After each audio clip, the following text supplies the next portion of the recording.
این هفته خبر تو خبر داره براتون از گیر کردن عظما در تله برجام و مذاکراتی که راه پس و پیش برای آخوندان نذاشته.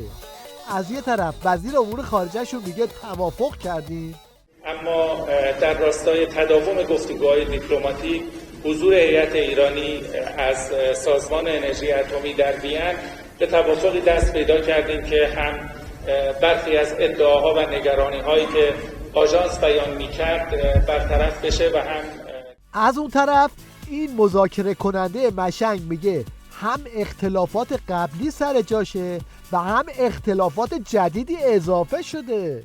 همون اختلافی که در وین 6 بوده که هست، یه چند تا اضافه شده. اینجاست که برای عظما راهی نمیمونه جزی که عمامه بر زمین بکوبه. یه چیزی تو این مایه ها.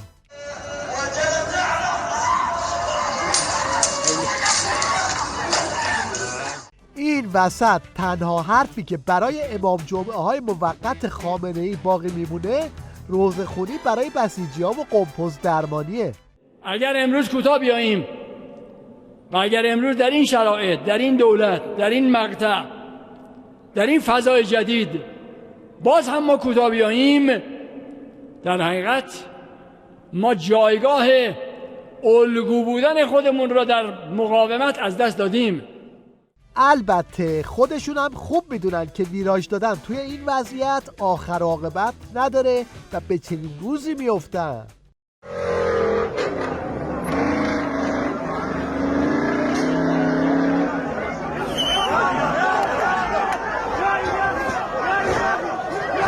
یالا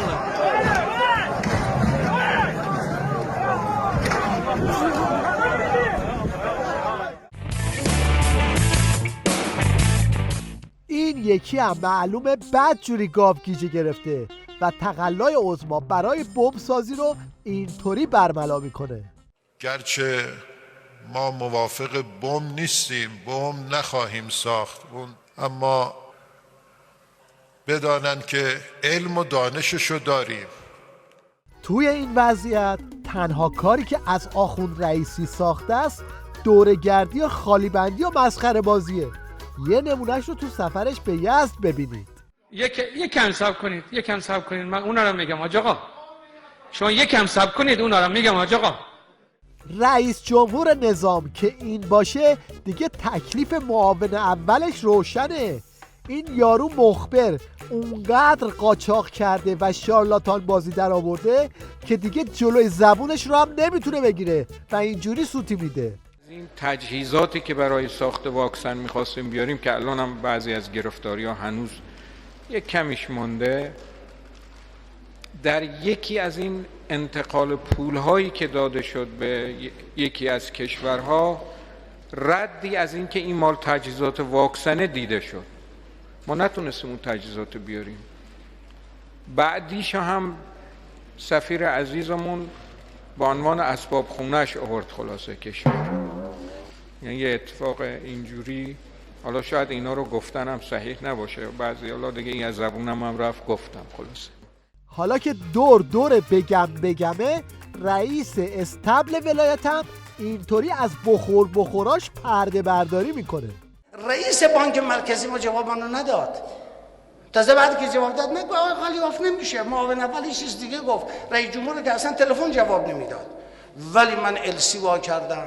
بیش از 1 میلیارد دلار آوردم، کارامو دنبال کردم، حل فصل کردم. پروژه هایم کرومتر گذاشتم، سر تایم همه رو جمع کردیم رفت. اما این قشقرق ها دردی از عظما دوا نمیکنه.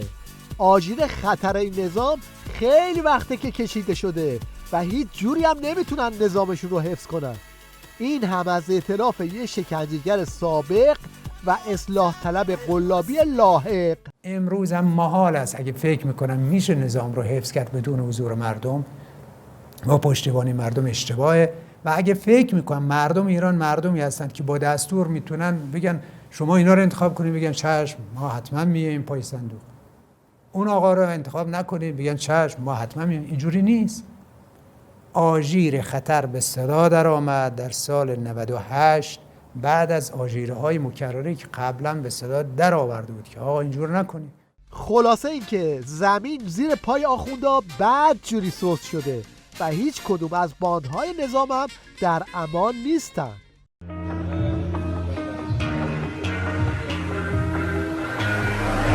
What you know about rolling down in the deep?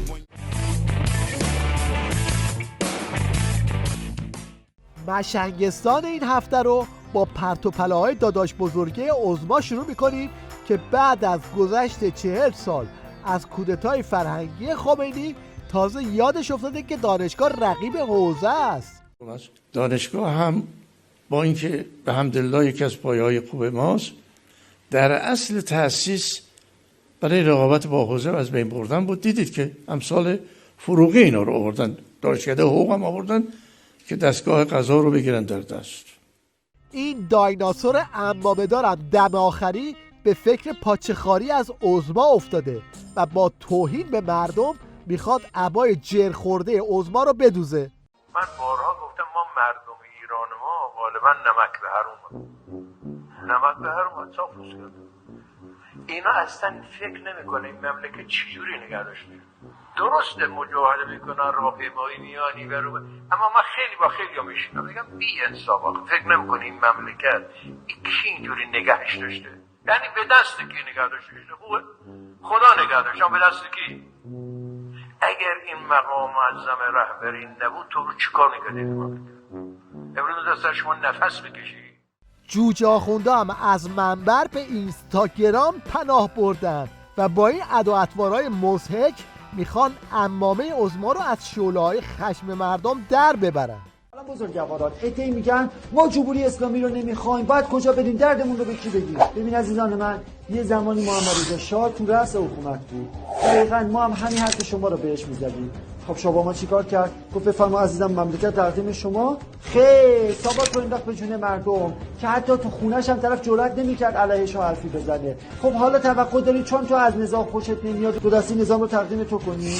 انصافا خودت رو بذار جای ما اگه ازت این درخواست رو داشته باشیم قبول می‌کردیم. ببین انصاف داشته باشه.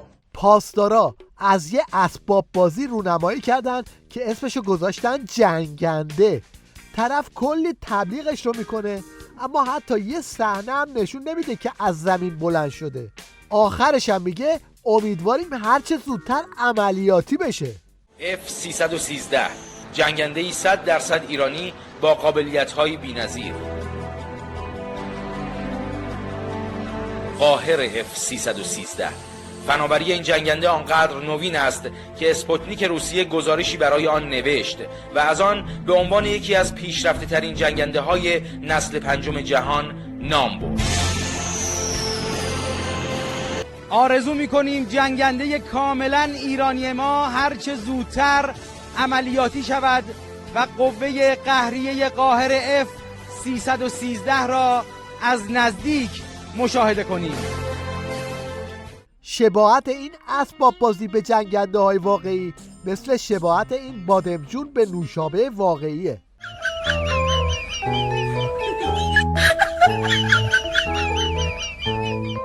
مشنگستان این هفته رو با 2 نوآوری به پایان میبریم.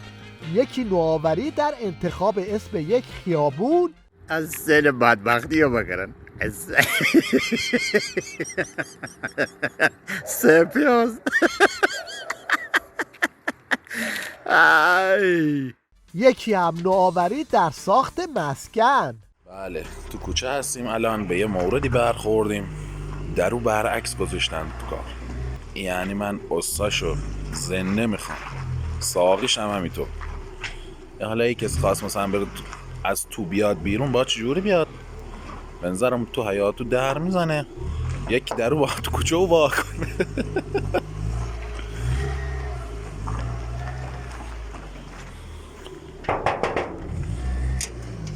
یا الله ابوالفضل.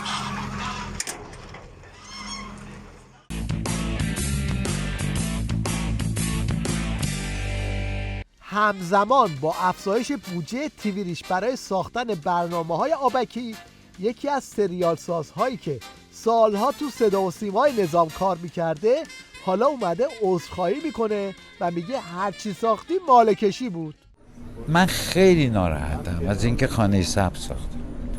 خیلی ناراحتم که تمام سریالایی که ساختم بابتش واقعا دلم میخواد یه روزی عذرخواهی بکنم، چون به مردم امید واهی دادیم که یک خانه میتونه سبز بشه. شاید ما در یه دوره زندگی کردیم که خیلی هپروتی بودیم.